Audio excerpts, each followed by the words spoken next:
You, hello YouTube, back again. How everyone doing? I hopefully good. This guy's name Brendan Malo or some shit like that. Anyways, you gonna listen to him. What he had to say. He worked at the dispensary. He said he was there about 12. That was at the Jelani Day. Left and came back. At the Jelani Day, left. He says he haven't got there until 12. To think of what the worst case scenario is. Oh, they removed it because of this. They removed it because of that, which it wasn't. You even said that yourself. And people think the worst of everything. And now people are on chats today saying, different things. And oh, he just got on there to clear his name. And that's all they care about, which could be further from the truth.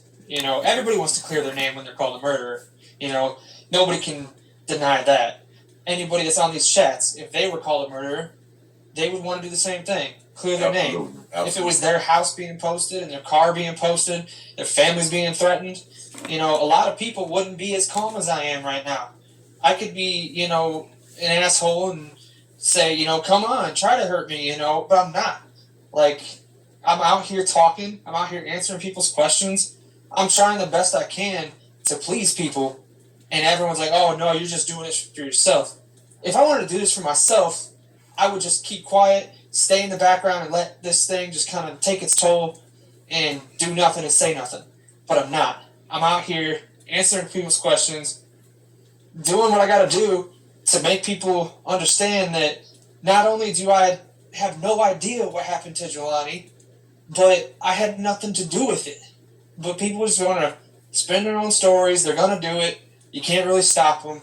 But what I can do is shed some knowledge of how I know things work to maybe somebody out there will see that and go, hey, well, that matches up with this, and be able to actually shed something credible on an investigation.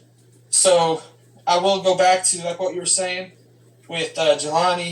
I think the reports said from 9/12, I think we discussed, is when he showed up at the dispensary. What we talked about was the fact that the camera took a screenshot of him coming into the dispensary that day. Now, what we have is a picture taken from video We've footage. made our pages public. So that right there proves that there's video footage. Because without video footage, you couldn't get this image. So if the image was taken, I know there's video footage. There's nothing What I found interesting last night after our interview was the Bloomington Police Department actually put out a what do you call it? Kind of like a little update, and they said that they cannot release any information because it could impede the investigation. I'm going to try and find that article. I'll try to send it to you, but the Panagraph actually requested, they filed a request with the police department and the FBI to release footage and that stuff. The police department actually denied that request. And it says it right there in the article. The police department denied that request because they believe that it would mess with their investigation. If there becomes a trial in the future where somebody's brought on trial for this and they release any footage before that, it could alter the jury. It could give that person time to come up with something else. They don't want it to interfere with the investigation at all. They want to be able to go into trial with nobody having any knowledge or anything to use against anybody. They want to be able to get the person that did it and not have any footage leaked. So, what I'm saying is, this photo right here that you have up there, that's part of a video footage. Just from my knowledge of knowing how their cameras work, there has to be some sort of video to go along with this image. Now, when it shows him going in at 9:12, I can't speak on what I know happened that day because I don't. I wasn't there, like I told you. I had an interview set up to replace one of the open slots for our guards that day. I do interviews on that outside patio, so I didn't even go in the dispensary that day. So somewhere out there is footage of just me outside the dispensary after 12:30. Went to lunch at 1:30. Applebee's, have the receipts to prove it, those sort of things. But again, I'm not a suspect for the police, so there's nothing that I have to prove to the police or anything like that. People were saying, well, you need to go to the news outlets. And what people don't understand is news outlets don't care what I have to say because I'm not a suspect. If I was a suspect to the police, the news would be all over it. They'd want to hear from me, but they don't want to hear from me. It's a waste of their time, honestly. And they don't want to put something out on the news that has nothing to do with the investigation because that takes eyes away from finding what happened to Jelani. Because that's what we all want. We want to find out what happened to him. So, going back to what you were referring to at 9/12 when he went in there, the theory goes that he had his phone taken from him, which I don't know if he had his phone taken from him or not. But what I do know is in that image, whoever that female is, which I can't say if it was Abby Collins or not, because I don't even know an Abby Collins. I don't know anybody by that name who worked for Beyond Hello. I knew a few people, basically just the people I talked to, general managers and that type of stuff. But what that female is holding in that picture is an ID scanner. That scans IDs that were issued by the state so that they can, show that you are 21 or not. If you have a fake ID and that scanner scans it, it's going to find out if it's fake or not. So, what I did point out was that image of Jelani looking up at the camera, a lot of people are like, why would he look up at the camera? He had to have been in danger or something. Well, that's incorrect because every customer who goes to that dispensary, which there's hundreds a day, so there's a lot of people that can attest to this. You are requested to remove your mask and pull it down, that's exactly what they say. They say, please pull down your mask and look up at the camera, please. So what that is doing is it's getting a face to the person, and that's just because of the mask mandate. Yeah. So if something happens on the floor, someone gets irate, anything like that, or they steal something and runs out that door, we don't just sit there and go, oh, well, we don't know because they were wearing a mask. Yeah, excuse me right quick. Well, I think they put random, but I think they meant Brandon Monaco. They put you suspect. I was just like to ask, how do people think I'm a suspect? If I was a suspect, I would. Okay, Bridget. Bridget, can you elaborate? Why would you say he's suspect? She's part of the State Dangerous fam, so I just want to make sure, she got her reasons for saying that. So, can you elaborate? I said this is time for people to ask the question. If you want to know something, ask it. Yeah. So if we got anybody that want to ask questions, you can come on the show through the link that's in the comments. And her, along with others, are wanting to know certain things, and I have not been accepted into that group, so I can't really answer in that group. Well, I'm actually in that group. The second one that was not there at the time he was there, so I just want to get that out there. So anybody who wants to try and twist it, don't, because this is just pure off of what I know about the cameras.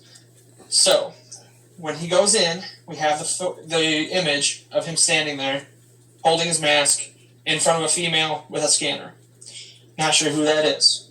But at that point, he would then have to put his mask back on, and he would go through the lobby. Now, when you go through the lobby, there's cameras there.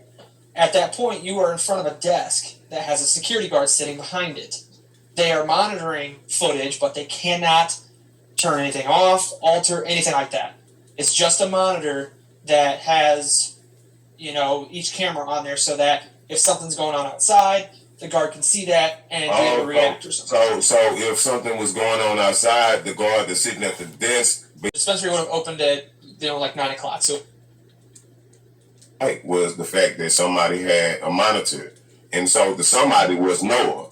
Because you said Noah told me it was him himself that he was sitting at the table behind the girl. Yeah, he said that last night. He said that he was monitoring the cameras and stuff like that, and he said that the dispensary would have opened at 9 o'clock, so it would have been just freshly open. And it's just like any other day. People are either lined up or there's not. Whether there's a little amount of people or there's a lot of people, it doesn't matter. You still treat it just like every day. It's a 7 to 3 job. You go in, you sit down at the desk, people come in, you say, hey, have a good day, and you buzz them in. The guards literally do not have anything hands-on to do with the marijuana, the dispensary itself, none of that. They're there just to make sure that the place isn't robbed. That's pretty much it. But let me go ahead and touch on the chat real quick before I lose track of it. Yeah. Bridget says, Brandon, you work at the dispensary, right? Bridget, no, I do not work at the dispensary anymore. What we discussed last night was after about a week, so it was like 8 days, September 1st, Beyond Hello actually ended the contract with TriStone and hired Allied Universal. I asked for an explanation, and the only explanation they would give me was, quote unquote, this is just a business move, nothing personal. Your guards did great, but this is what has to be done. That is all the explanation I got. The only reason I lost my job as the account manager is because my sole purpose was to make sure those guards were being hired, put where they're supposed to be for all 4 dispensaries in Illinois. Once there's no guards or no contract, my job is not needed. So TriStone would not pay me my salary if there's no accounts to be an account manager of. So that's why I lost my job. And that happened on September 1st, which would be roughly 8 days after Jelani went missing. So no, I do not work for them anymore. And then she puts, I remember you said you went to the news outlets, right? No, that is not correct, and that is not what I said. I said that people on Facebook are requesting that I try to go to news outlets, but news outlets will not listen to what I have to say unless it is going to be something that has something to do with the investigation. If it's something that's put out by the police or FBI, that's when the news outlets want to know something. So, no, I have not talked to the news. If the news gets a hold of me and says, hey, let's do an article, absolutely, I'll jump on there. I won't fight it. Haja Berry, speaking of the groups, question, Brandon, are you one of the people responsible for the removal of the admin from the first group? Mr.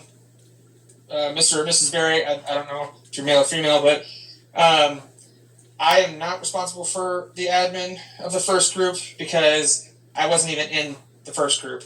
I could only see what friends, family, random people would send me through screenshots. I don't even know how to go about having an admin removed. So the only thing I can say about that is if Tadeo was an admin, I've reported him multiple times to the police. I have a goal to find out why this guy is trying to target me. So that might be a reason. I can't say for sure, but maybe, law enforcement had him removed or his account suspended. I don't know. But I do know his posts and many posts on that group have been reported, at least 100 times to Facebook. So maybe they finally did something and had him removed or the admin removed. I don't know who the admin is. So, I can't touch upon what really that is. But I can answer and say that, no, I did not have anything to do with the removal of the admin. Where's the rest of the footage? This is actually a question that I've been getting a lot, and people do not listen. I do not know what happened to the footage. That's not because I had something to do with it. It's because nobody working security or for TriStone can touch the footage. The only thing I can say is Beyond Hello, a.k.a. Jushi, which they're not a security company, they are a dispensary. That is Jushi. Let me clarify that, because people keep saying Jushi is a security company. They're not. Jushi is a dispensary. They hire third-party security companies such as TriStone. So, TriStone Security, our security guards, myself, we cannot touch the footage. The only thing we can do is monitor it from behind a monitor. The only people that can alter footage, such as shutting it off or anything like that, comes from a headquarters out of state, which not a lot of people really know about because that's the whole point of security. Now, if it does get shut off, the state is notified, and the state will shut that dispensary down immediately. So, do I think that cameras were shut off or anything like that? No. I do not think that, because the dispensary would have been shut down immediately, and I would have been notified. So, when you ask me where the rest of... Well, I would like y'all to know that was one of the guys that worked at the dispensary. He was an accountant. So, there you go with that. What y'all think? Y'all have a good one.